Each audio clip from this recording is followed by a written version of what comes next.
नमस्कार दोस्तों, और आज हम एक ऐसे पोल्ट्री फार्मर के पास आए हैं जिनको बहुत ज़्यादा एक्सपीरियंस है।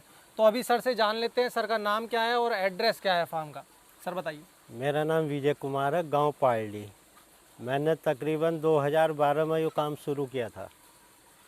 देखिए दोस्तों, 2012 से ये पोल्ट्री फार्मिंग लगातार कर रहे हैं। इन्होंने लॉकडाउन भी देखा और काफ़ी सारे मार्केट के उतार चढ़ाव भी देखे, लेकिन फिर भी इन्होंने पोल्ट्री फार्मिंग अभी तक चालू रखी है। अभी भी इनके फार्म में मुर्गा रेडी है।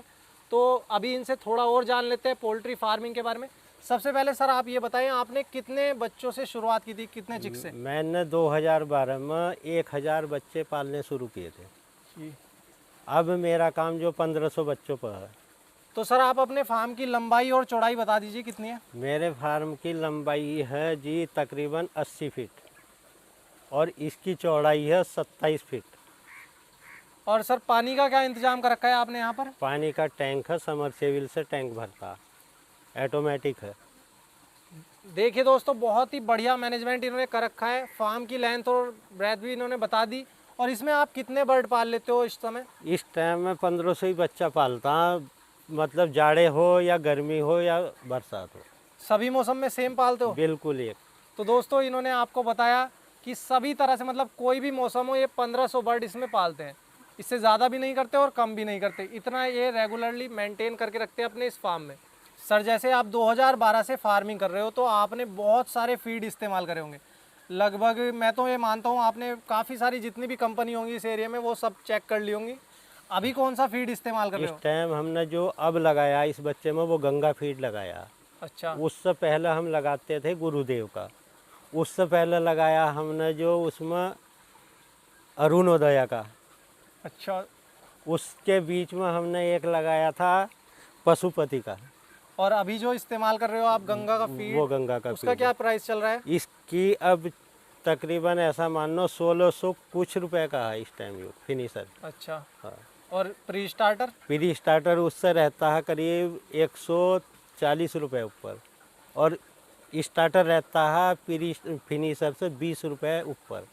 और अभी तक आपने कितनी तरह के बर्ड पाले हैं? जैसे हबर्ड रहता है, रोस रहता है और कोब रहता है। कोब पालते हो या हबर्ड भी पाला है आपने? अब जैसे सर्दी का मौसम आवेगा तो उसमें हाफ बर्ड पाल लेंगे। अच्छा। जैसे ही मार्च के बाद जो कॉब डालते हैं। तो मतलब जब आपको एक्सपीरियंस है तभी तो आप हबर्ड पाल रहे हो। हाँ। और नए फार्मर्स को क्या कहना चाहते हो आप, कौन से बर्ड से शुरू करना चाहिए उन्हें? नए फार्मर कोई सा भी हो वो जो काम शुरू करे तो कॉब से शुरू करे, अच्छा। और उसमें अच्छी क्वालिटी का दाना लगाओ। जाके क्वालिटी काफ़ी है, बहुत डाउन क्वालिटी जो कुट्टा भी दे दें केवल। अच्छा। अच्छा। हाँ। और उनका रिजल्ट इतना नहीं आने का जितना अच्छी क्वालिटी के दाने का होगा। देखिए दोस्तों, अगर आप नया काम शुरू कर रहे हो तो कोब चिक से तो शुरू करें, लेकिन उसके साथ साथ अच्छा फीड भी इस्तेमाल करना ज़रूरी है। क्योंकि मार्केट में बहुत सारे फीड ऐसे हैं जिनकी क्वालिटी कम है और आपको वो हाई रेट पर मिल जाएंगे। और बाद में जब आपका मुर्गा तैयार होकर बिकेगा तो उस पर आपका खर्चा ज़्यादा आ जाएगा, फिर आपको नुकसान होगा और आप कहोगे कि पोल्ट्री फार्मिंग बेकार है।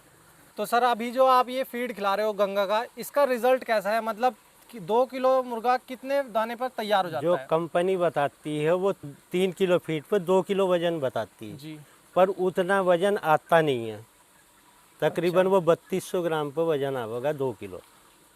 देखिए दोस्तों, कंपनी के हिसाब से जो टेस्ट हुआ हुआ रहता है वो अलग, मतलब अलग एनवायरमेंटल कंडीशंस में रहता है, लेकिन जो फार्म में पाला जाता है वो मौसम के हिसाब से पाला जाता है। तो सर ने आपको बता दिया कि 2 किलो मुर्गा लगभग 3200 ग्राम दाने पर हो जाता है गंगा फीड पर।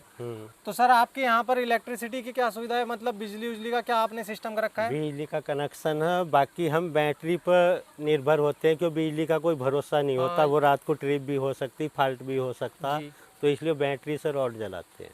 तो सभी किसान भाइयों को मैं कहना चाहूँगा कि देखो, इलेक्ट्रिसिटी की प्रॉब्लम सभी जगह पर रहती है। जो भी विलेज के आसपास पोल्ट्री फार्म होंगे ना, उनको 24 आवर्स लाइट नहीं मिल पाती, तो वो भी इस तरह से बैटरी का सिस्टम करके मुर्गी पालन कर सकते हैं। तो अभी सर ने आपको बता दिया कि किस तरह से अपने फार्म में मैनेजमेंट करते हैं।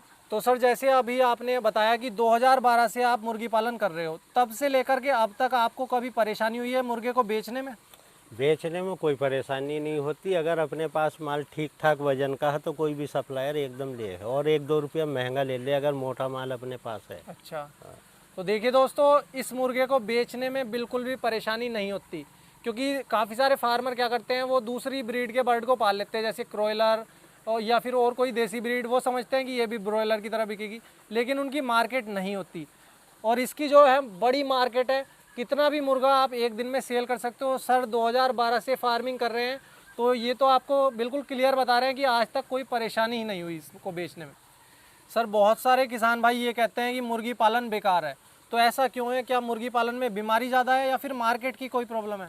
कई बार ऐसा होता है कि अगर किसी बच्चे में बीमारी आ गई तो वो बच्चा ना तो टाइम पर वजन लेगा, और वो इतनी मॉडलिटी उसकी हो जा कि फार्मर परेशान हो जा, तो इस वजह से वो सोचते हैं कि ये काम बेकार है। और कहानी बहुत सी बार ऐसी हो जा कि मंडी अगर डाउन होगी तो भी फार्मर आलकस में यो कह दे यार यो काम बेकार है। तो ये सिचुएशन रहती है कुछ, क्योंकि नए फार्मर्स को थोड़ा नॉलेज भी कम रहती है, वो बीमारी के बारे में नहीं जान पाते।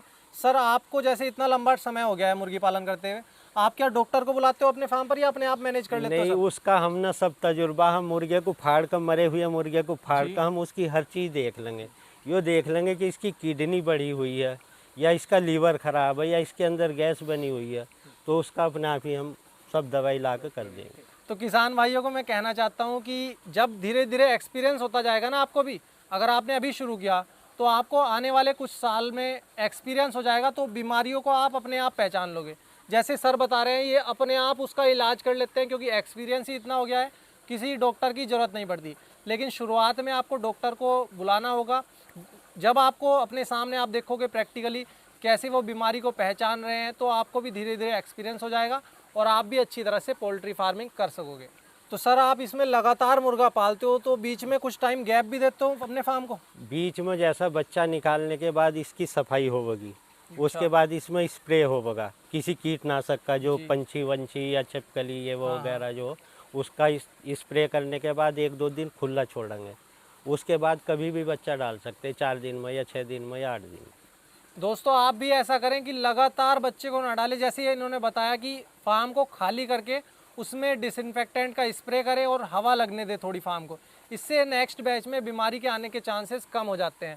और सर जैसे आपके फार्म में ऑटोमेटिक ड्रिंकर है, तो इसकी सफाई आप कितनी बार करते हो दिन में? इसकी सफाई 24 घंटे में एक बार ड्रिंकर साफ होने जरूरी है। अगर नहीं वो साफ होते तो उसमें गंदगी जो जम जाएगी ड्रिंकरों में, और वो बच्चा उसी पानी को पीवेगा, तो उसमें कुछ भी फिर इन्फेक्शन हो सकता।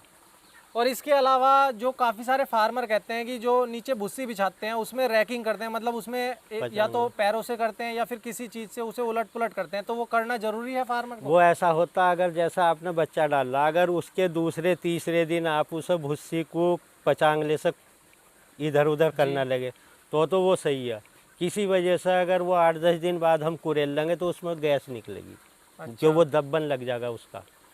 या तो उसे तीसरे दिन रोज कुरेलना, या फिर बिल्कुल ना कुरेलना, उस पर ही नहीं भुस्सी डालना। देखो सभी किसान भाई इस बात को अच्छी तरह से समझ लें, इन्होंने बहुत ही अच्छी तरह से समझाया है। अगर आप इसको ज़्यादा दिन के बाद करोगे तो उसमें से अमोनिया गैस निकलेगी और मुर्गे को परेशान करेगी।